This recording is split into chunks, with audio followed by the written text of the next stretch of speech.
Hello, welcome to my channel. My name is Emily. This is my channel, Books for Life. So today I'm here to talk about my July TBR, and if you haven't subscribed to my channel, please make sure you hit that red button. So for the month of July, I am participating in a buddy read and a readathon, in addition to participating in the reading rush. So I'm going to have a completely separate video for the reading rush and their challenges and the books I plan on reading for that. And that isn't until like the 20th, I think it's the 20th through the 27th, something like that, during the month of July. So I will post that later on. But I do have some books on my July TBR. Now, the first two books are definites. The rest of the books are potentials, and I'm going to explain why in just a minute. So the first book that I'm going to slowly work my way through during the month of July is the second Mistborn book, and this is The Well of Ascension by Brandon Sanderson. I just love the cover art for this series that I got. But this is a chunker. This is a thick beast. It's almost 800 pages, and I know that it's going to take me a long time to read because Mistborn, the first one, did, and I really enjoyed that one, so I'm just going to slowly work my way through it. Maybe this will be what I read each morning with my cup of coffee, but I am going to slowly be reading this. I am buddy reading this with my friend Linda, and her channel is Linda's World of Books, so definitely check that out if you haven't. Her channel is just lovely, and she is so kind, and I love buddy reading with her. We read the first one together, and we also read the first one with Nikki, I_read past my bedtime, but she didn't really like the first one, so we have decided to continue on with the series. So I am going to be reading this. During the month of July, I am going to be reading All the Stars and Teeth by Adeline Grace. So this is a group read for a Facebook group I'm part of, and it works out really well for me because this is a book box book. I received this in one of my Owl Crate book boxes earlier this year. I think maybe it was February or March, I don't remember which. And I haven't read it yet, but it has very summery vibes because it has to do with mermaids or sirens, and I'm excited to finally dive into it. I've heard really great things about it, but it's going to be my book box book for the month. So these are my two definite books. So the Facebook group I just mentioned, it's called Read With Me, and it's a Facebook group that has 2,000 people as part of it, and I really am enjoying being part of this group. And during the summer, they are doing a read your way across the states. So basically we're doing a bookish road trip, and at first I was like, oh man, I don't really read that many contemporaries. And then I got thinking more about this, and I'm actually having a lot of fun with it because I got looking on my shelves and I started writing sticky notes on the backs of my books as to where these books take place, so I can try to get some of these books that really weren't on my radar off my shelves, but also books that are just on my Libby app that I really had to consider reading before. I'm experiencing them, and I'm really loving this. So far I have gone to 6 different states. So I have pulled a couple books here that take place in states I haven't been to yet in my reading journey, and I'm just not sure which ones of these I'm going to pick up.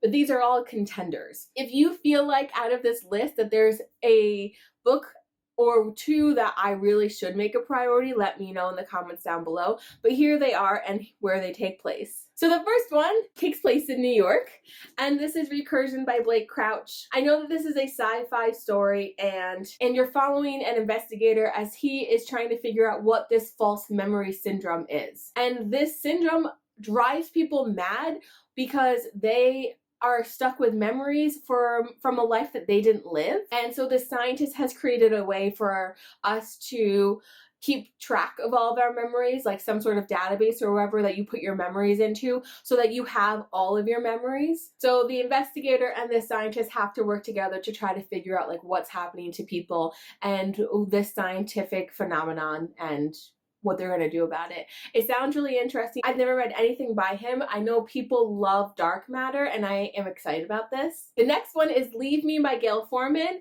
and this takes place in Pennsylvania. And this is about a wife and a mother, same woman, but one day she has a heart attack, and she's so stressed and she's so busy caring for all of the other people in her household, she doesn't even know she's had a heart attack.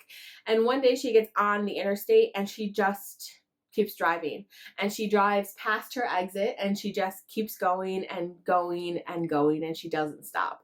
And it deals with that, what do you do if you just need a break? can you just leave? Like, I don't know. I heard that as a mother and a fiance, I've been with my fiance for 10 years. Like, we're practically married. Like, I don't know, that this would pull at your heartstrings. So I'm really interested in this one. So the next one takes place in Mississippi, and this is On the Come Up by Angie Thomas, and we are dealing with a young girl, Bree, who wants to become a rapper. Her father was an underground rapper legend, and I think he dies before he makes it big, but Bree really wants to follow in his footsteps and become a rapper. I really, really love The Hate You Give by Angie Thomas when I read it last summer, and so I'm looking forward to picking up her second novel. The next book takes place in Vermont, and this is The Broken Girls by Simone St. James, and I talked about this in the video that my aunt gave me books, because this is one of the ones that she has lent me, and I think this is perfect because it's a state I haven't been to. Unfortunately, some of her other books, I've already read books that take place in that state. I should have planned my road trip, but I didn't. I'm just like, hey, I'm in Maine now. Hey, I'm in California. Like, I'm just kind of like going with whatever I pick up. So unfortunately, some of these books take place in the same location, and I can't read them for this readathon. But this one takes place in Vermont, and that's a state I haven't gone to yet on my road trip. But this is about there's this place that they send like naughty girls to, like, or just girls that aren't wanted anymore. And I think in the early like 1990s, like sometime there, a young girl goes missing, and I think she's found dead, and her boyfriend at the time is convicted of it. And now years later, her sister has kind of started looking into this, and she doesn't actually believe that the boyfriend did anything. So it is, I think it's dual timeline, and it is like a mystery investigative story. This next book I'm really excited about. I've been dying to get to, so I feel like this might be a priority for the month of July for me. And this takes place in Oregon, and this is The Hearts We Sold by Emily Lloyd Jones. Now, this is like an urban fantasy, a paranormal book. So you follow this girl named Dee, and she's out of options, and I think she just like really wants to go to college, and so she decides to trade her heart to a demon in order to get her wish fulfilled. I don't know what's going to happen after that. Like, what do you do if you give your heart away to a demon? I don't know, but I loved The Bone Houses by Emily Lloyd Jones, and I received this one for Christmas, and I just love that cover. Isn't it stunning?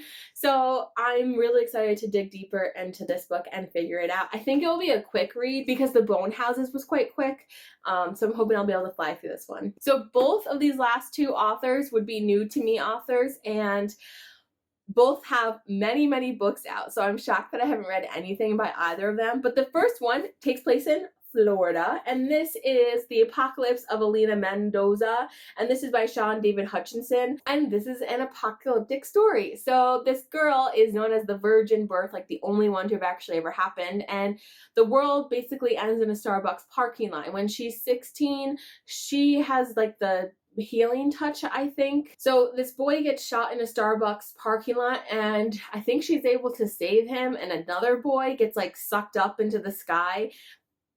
Yeah, it's the apocalypse. Like, the world is coming to an end, and the only person who can do anything about it is our main character, Alina. And the last book that's on my radar that fits with this is a Maggie Stiefvater book. I've never read anything by her. I actually did like a whole video way back last year. It was like November or December where I talked about authors that I still haven't read yet.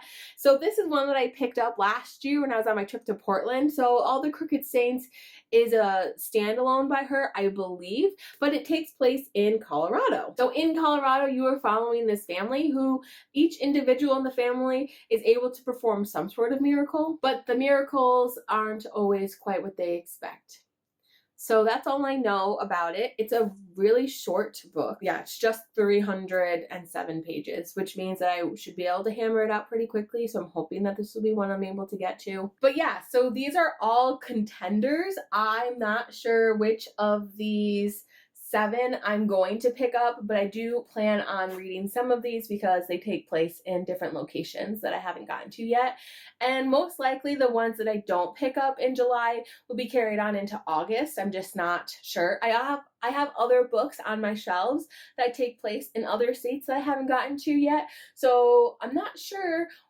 I would love to be able to read all 7 of these. I am off the month of July, so I'm hoping that I can hammer out a ton of books this month. So as I said before, let me know if you think I need to make 1 or 2 of these a priority, and I will do my best to do that. So thank you so much for watching this video. I hope you enjoyed it. If you did, please give a thumbs up. Don't forget to hit subscribe, and I'll be back with a bookish video soon. As always, keep reading.